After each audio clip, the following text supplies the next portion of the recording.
예수님의 고기가 있으십니까? 라는 제목으로 하나님 말씀 나누도록 하겠습니다. 요즘에 영화관에 가면 영화가 다 끝나고도 자리를 뜨지 않는 사람들이 있습니다. 자막이 다 올라가고요. 혹시나 있을지 모르는 짧은 영상을 기대하기 때문에 자리에 남아 있는데 이것을 쿠키 영상이라고 합니다. 혹시 들어보셨어요? 실제로 뭐 쿠키가 나와서 영상이 아니고 이 쿠키라는 건 작고 달콤한 과자이잖아요. 그래서 선물을 주는 용도로 쓰이는데 그래서 선물처럼 영상을 하나 남겼다라고 해서 쿠키 영상이라고 합니다. 그 짧은 영상이 어떤 효과를 가져다 주느냐? 영화의 마지막을 보완을 시키고요. 다음 편에 대한 기대감을 주기도 합니다. 저에게 있어서 가장 인상 깊었던 쿠키 영상은요. 오래전에 봤던 영화인데 최근에 또 재개봉을 했더라고요. 어둠 속의 댄서라고 하는 영화입니다. 혹시 보신 분들 계십니까? 혹시 안 보신 분들이 계시면 꼭 한번 보시기를 강력히 강추드립니다. 너무 재밌고요. 그리고 참 느끼는 바가 참 많이 있습니다. 엄마가 억울하게 눈을 보지 못하는 이 아들을 위해서 일을 하다가 억울하게 누명을 쓰고 마지막 사형장에서 마지막 순간을 맞이하는 그 순간입니다. 그때 옆에 아들이 혹시 들을지 몰라서 아들을 대상으로 이렇게 노래를 부르는 가사인데요. 참 그 가사를 보면서 눈물이 나고 가슴이 아팠습니다. 그 가사의 내용은 그래요. 진, 아들의 이름이거든요. 엄마는 괜찮아. 이제 너는 더 이상 어둠 속에 살지 않아도 돼. 왜냐하면 이 엄마의 어떤 누명을 통해서 이 아이가 수술을 받게 됐거든요. 엄마는 매일 밤 네가 밝은 세상을 볼 수 있길 꿈꿨어. 엄마는 여기서 멈추지만 너는 계속 앞으로 가야 해. 엄마는 항상 너를 사랑했어. 그게 전부야. 라는 말과 함께 형장의 이슬로 사라지는 그 장면이었습니다. 오늘 우리가 읽었던 요한복음 21장은요, 마치 요한복음 전체에서 쿠키 영상과 같습니다. 사실 20장에서 끝나야 되거든요. 이것을 기록함은 하고 하면서 이제 끝나야 되는데 갑자기 이야기 하나가 팅 하고 등장하는 것이 요한복음 21장 말씀입니다. 예수님이 십자가에서 죽으시고 난 다음에요, 제자들은 갈릴리로 돌아와서 고기를 잡고 있습니다. 그런데 이 사람들은 전문적인 어부였어요. 물론 몇 년 동안 쉬었죠. 한 3년 동안 쉬었지만 전문적으로 고기를 잡았던 이 어부였음에도 불구하고 밤새도록 고기를 잡았습니다. 그런데 한 마리도 잡지 못하였다라고 이렇게 이야기를 하고 있습니다. 이 장면을 볼 때 혹시 생각나는 장면이 있으십니까? 우리는 3년 전으로 돌아가야 돼요. 누가복음에 보면 5장에서 베드로는요, 밤새도록 고기를 잡았습니다. 그런데 한 마리의 고기도 잡지 못했습니다. 그럴 때 예수님은 그 베드로의 빈 그물에 가득가득 채워주시고 나를 따라오라 라고 해서 제자의 삶을 걸어가게 되었던 것이죠. 3년 전에도, 그리고 3년이 지난 지금에도, 예수님을 만났던 이 첫날에도, 그리고 예수님이 죽으셨던 3년 뒤에 후에도 베드로의 그물에는, 베드로의 손에는 지금 고기 한 마리가 없는 상황입니다. 여러분들에게도 혹시 그런 고기가 있으십니까?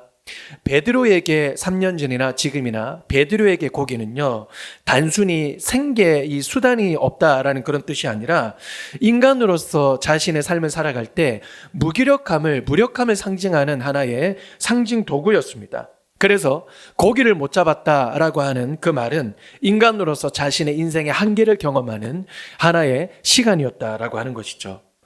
우리 사람들에게도 이 고기가 있지 않습니까? 내가 최선을 다했지만, 내가 열심을 다했지만, 내가 죽으라고 노력을 하면서 밤새도록 최선을 다했지만 내 손에는 고기 한 마리가 없고 내 그물에는 내가 마음에 드는 고기 한 마리가 없는 그런 인생 같다라는 생각을 혹시 해본 적이 없으십니까?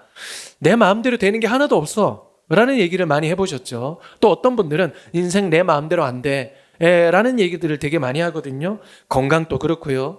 가족도 그렇고요. 그리고 직장도 그렇고요. 우리의 미래도 그렇고요. 심지어는 인간관계도 내 마음대로 되는 것이 하나도 없는 것처럼 느껴질 때가 많이 있습니다. 혹시 여러분 그런 경험이 있으시다면 여러분들에게 있어서 그것이 바로 베드로가 잡지 못했던 고기라고 할 수 있습니다.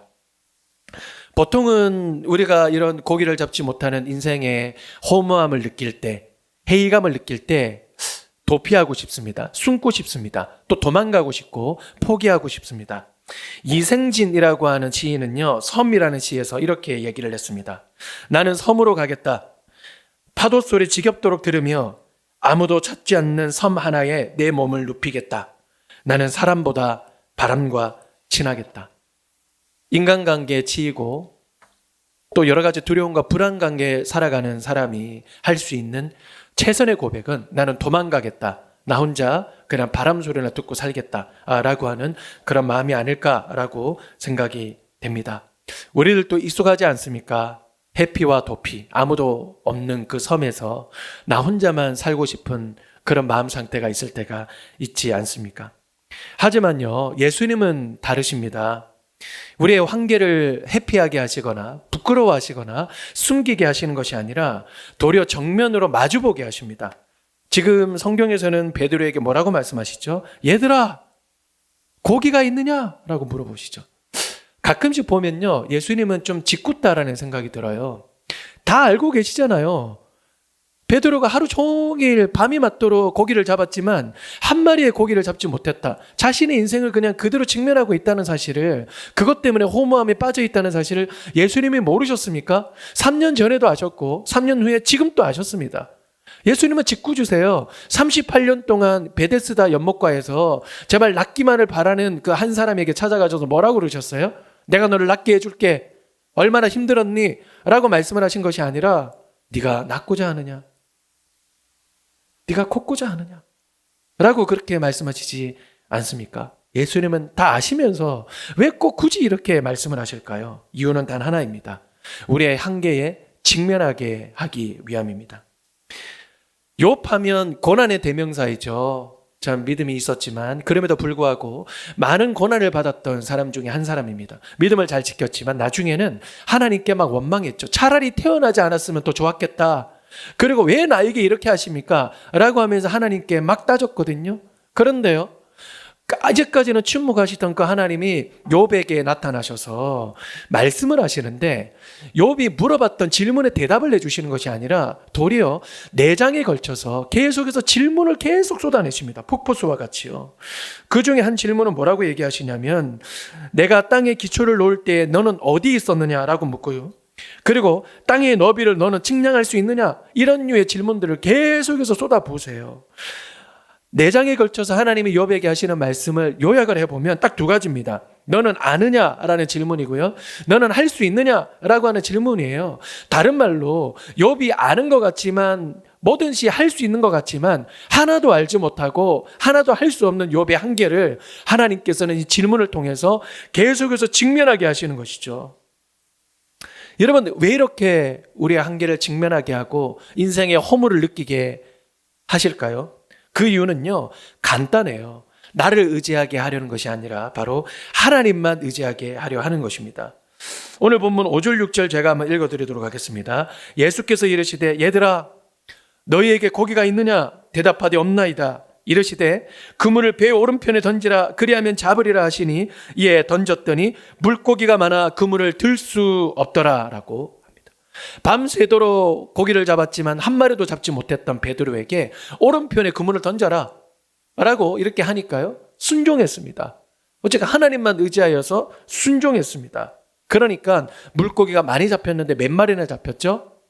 156마리나 잡히지 않았습니까? 그래서 여러분, 그 모나미 볼펜에 보면 그 153, 네? 153. 네. 153. 네, 153. 감사해요. 가르쳐 주셔서. 네. 153이라고 써져 있는 거는 바로 이 요한복음 이 본문에서 그대로 따온 153 숫자다라고 할 수 있습니다. 여러분, 이 본문을 통해서 우리에게 무엇을 알려주시는 것입니까? 사람은 할 수 없지만 하나님은 하실 수 있다라는 사실을 우리에게 알려주시는 거예요. 제가 이 작년에 개척을 좀 해야 되겠다라고 생각을 하고 마음만 먹었는데요. 정말 아무것도 손에 잡히지 않고, 그리고 이 아무것도 의지할 것이 없었습니다. 그러니까 제가 지난번에 있었던 교회는 3년 동안 총회의를 통해서 떠나 있었기 때문에 누구를 찾아가서 제가 개척을 합니다라고 이야기를 할 수 있는 분위기가 전혀 아니었고, 그리고 계속해서 강의만 했기 때문에 사실 개척을 하기에는 뭔가 많이 부족하지 않을까라는 생각이 들었어요. 참 동탄에 가서 개척을 하면 좋겠다라는 생각을 제가 했습니다마는, 제가 어디를 가서 어떻게 또 어떤 사람들과 함께 나는 개척을 할 수 있을까? 정말 1도 하나도 잡히지 않는 막막한 가운데 있었거든요. 그런데 저를 계속해서 직면하게 하시더라고요. 너는 이것도 못해. 너는 이것도 몰라. 그리고 어느 교회에 제가 가가지고 저를 이렇게 지원해 주신 서울 강림교회라는 곳인데, 거기를 가서 제가 부교육자로 사역을 할 뻔했습니다. 근데 제가 책을 쓰는 사람이다 라고 하는 그 이유 하나 때문에 제가 그 교회에서 사역을 못하게 되고 완전히 어둠 속에 빠지게 됐는데요. 야, 이거 어떻게 교체하면 좋을까 라고 캄캄한 가운데 작년 연초를 보냈거든요. 근데 하나님이, 제가 기도를 하는데 어떤 마음을 주시느냐면, 배 오른편에 그물을 던지라 라고 하는 뉘앙스로, 너 그냥 아무것도 없어도 동탄에 가서 너의 몸을 그냥 누여라 라는 그런 마음을 주셨어요. 그러나 저는요, 여기에서 막히면 한 1시간 반, 안 막히면 한 40분에서 50분 정도 걸리는 경기도 화성에 있는 향남이라는 지역에서 한 6년 동안 살고 있었거든요. 그런데요, 아무 연고도 없고 또 제가 갈 수도 없는 이 동탄에 하나님이 가라라는 그런 마음을 주셔가지고 제가 한참 동안 고민하고 기도하다가, 하나님, 제가 정말 이제까지는 제가 하나도 하지 못했지만 제가 하나님의 말씀에 순종해서 배 오른편에 그물을 던지겠습니다 라고 하는 그런 결단하는 마음으로요, 그냥 동탄에 아무것도 없어도 그냥 이사부터 가겠습니다 라고 결단을 딱 했는데, 감사하게도 제 아내는 그것에 수긍을 해줬습니다. 한번 가보자, 아무것도 없어도. 일단 몸을 누이면 이 지역을 더 사랑하게 되고 뭔가 아이디어도 하나님 주시지 않겠느냐 라고 그렇게 결단을 했는데요, 주위의 반대가 굉장히 심했습니다. 왜냐하면 아이들은 이미 그 지역에 다 정착을 했고, 그리고 가까이는 이제 부모님들이 계셨기 때문에 참 걱정을 많이 하셨어요. 지금 연고도 없고 갈 만한 그런 교회도 없는데 그냥 무턱대고 가지 말고 다 정해지고 난 다음에 갔으면 좋겠다. 이거는요, 믿음으로 우리에게 선포를 했다기보다 우리에 대한 정말 걱정으로 말씀을 하신 것이죠. 그런데 한번 우리를 믿어달라, 한번 하게 해달라라고 해서, 뭐 자식 이기는 부모가 뭐 있긴 하더라고요. 요즘에 있긴 한데 그럼에도 불구하고 축복하면서 우리들을 보내주시더라고요. 그런데 제가 이사 왔던 첫날에, 제가 이제까지 한 번도 연락을 해보지도 못하고 한 번도 이름도 들어보지도 못했고 한 번도 대화도 나눠보지 못했던 목사님이 연락을 하셔가지고, 목사님, 여기에서 혹시 개척을 하실랍니까? 라고 전화가 왔습니다. 근데 그분이 누구냐? 바로 이동탄 중앙교회 김강석 목사님이었습니다. 제가 와서 보니까요, 이미 다 준비가 돼 있는 거예요. 인테리어는 어떻게 하고, 장소는 어디에다 하고, 그리고 어떤 분들을 만나고, 난 어떻게 사역을 하고, 이런 거를 1년 내도록 고민을 했거든요. 그런데 답이 나오지 않았어요. 그런데 하나님께서, 야, 너 그냥 가라. 제가 순종해서 이사 왔던 딱 첫날에 바로 그렇게 연락이 돼서 이렇게 오게 됐다라고 하는 것은요, 여러분, 이것은 우연일까요? 저는 그렇게 생각하지 않습니다. 이건 뭐냐면, 야, 너 알량한 지식, 너 알량한 능력 의지하지 말고 나 의지해라. 나 의지해라. 나 절대 작지 않다. 나 절대 시시하지 않다. 라고 하나님이 우리에게 말씀해 주시는 것이죠. 베드로에게 고기는 실패였습니다. 자신의 인생의 한계를 직면하는 정말 뼈아픈 그런 경험이었지만, 예수님에게 고기는 다릅니다. 예수님에게 고기는 바로 사랑이었습니다. 베드로의 어떤 실패의 본질적인 내용은요, 저는 사랑의 실패가 아니었을까라고 생각이 돼요. 3년 전에 예수님이 나를 따라오라 라고 하셨을 때 베드로는 고기를 사랑했고 예수님을 사랑했었어야 되는데 예수님을 사랑하지 않았습니다. 나의 것, 그리고 내 경험, 내 지식, 나의 능력, 예수님을 따라가면서 지속적으로 그것만 사랑했습니다. 그러나 나중에 예수님의 십자가에 못 박히실 때는 그 사랑이 와장창창 무너지게 된 것이죠. 실패자가 되고 도피자가 되어버린 것입니다. 제가 좋아하는 그 사자성어 중에 연목구어라는 단어가 있습니다. 여러분 혹시 아십니까? 연목구어? 이게 무슨 뜻이냐면요, 나무의 연연에서 고기를 구한다라고 하는 그런 뜻입니다. 여러분, 나무에는 열매가 나오지 고기가 나오지 않아요. 고기를 잡으려면요 바다로 나가야 됩니다. 그렇죠? 그런데 이 사람들은요, 이 고기가 나오지 않는 나무를 향해서 이 고기를 달라라고 기도하고 나무를 향해서 연연하고 집착하면서 이 고기가 나오기를 기대한다는 거예요. 그런데 여실없이 그 마지막은 실망이고 절망이고 실패일 수밖에 없습니다. 여러분, 우리들은 이 세상에 살아가면서 무엇을 사랑하십니까? 무엇을 사랑하시든 그것이 하나님이 아니라면 그 실패는, 아니 그 사랑은요 실패하게 되어 있습니다. 그 사랑은 실패하게 되어 있어요. 여러분, 그 누구에게서 우리의 진정한 사랑을 구하겠습니까? 그 누구에게서 우리의 영원한 만족을 얻을 수 있겠습니까? 짧은 만족은 가능하겠죠. 근데 깊은 만족, 영원한 만족, 우리의 영혼을 채우는 그 만족은 나무에게 가서 고기를 구하는 것이 아니라 끝이 없이 넓은 그 바다를 향해서 그 고기를 구하는 것이 맞는 것 아니겠습니까? 제자들이 고기를 잡을 때요, 예수님은 이미 제자들을 위해서 숯불을 피워 놓으셨습니다.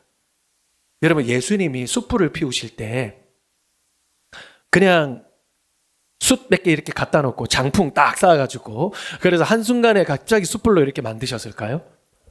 예수님은 완전한 하나님이셨지만 완전한 사람이시잖아요. 저는 그냥 상상을 해봐요. 제자들을 위해서 숯불을 피우시기 위해서 나무를 이렇게 해오시고 그 숯에다가 불을 계속 피우시고 바람을 하고 피우시면서 이게 숯이 되도록 계속해서 이 노력하고 수고하시는 그 예수님의 장면이 머릿속에 상상이 됩니다. 떡과 생선을 준비하고 계시는 그 예수님, 아무것도 잡지 못했을 때 예수님은 아무 말 없이 제자들을 위해서 밥상을 차려놓으셨습니다. 책망하지도 않았습니다.